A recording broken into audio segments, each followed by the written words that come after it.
is here. He is the West Virginia Economic Justice Associate for American Friends Service Committee. And we're going to let Kenny come on up here and say his thing.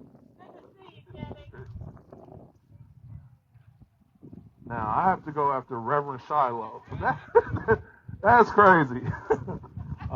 And I'm a little bit taller than this, so I'm going to step out from here. So, voting is something that's very, very dear to me. I'm formerly incarcerated. So, I was on parole, and I wasn't allowed to vote. They said even though I was working a job, even though I was paying taxes, even though I had my own place and was moving forward in my life, I didn't earn the right to vote yet. And it's something that this country was founded on. No taxation without representation. Right? The founding fathers established that for a reason. Because it's not something you earn. The right to vote isn't an earned privilege. It's something that is a right intrinsic to every human being, no matter what their walk of life is. And we live in a country that alienates millions of people from being able to vote just because they have a criminal background, as if they're no longer a human being. Being incarcerated, you're always treated like a number. That's all they reference you by. They don't reference you by your name. I didn't go by Kenneth Matthews when I was in the DCR. I went by 538485. That was my number while I was incarcerated. And that's how the world treats this, and society treats those that make mistakes. Now, they say I don't have the right to vote, but on the other hand, a felon can be president. I don't know about you, but if I can run for president of the United States, then everybody who's a felon should be able to vote. That doesn't make any sense to me. That's not equal. That's not fair. And for me, it's one of those things that shows how much the other side is willing to do anything and everything to keep people from exercising their God-given rights. And the right to vote is something that, again, is not earned. It's from the age that you can understand what you're voting for. You should be able to vote. They let you in school. Who wants to go out to recess now? And you have the right to vote. You can raise your hand and say vote. They teach that in school from an early age. So why is it because somebody makes a mistake or somebody is considered a fringe part of society that all of a sudden they have to earn that right?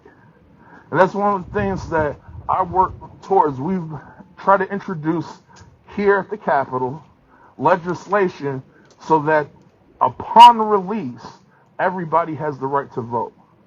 Upon release from incarceration, your rights as a human being is reinstated. Because that's what it's about. It's about treating people like human beings. You're no longer a number. You're no longer a casualty. You are a person. And people don't feel whole until they get all their rights back. Until they can actually participate in the process to elect those that represent them. There is a piece missing.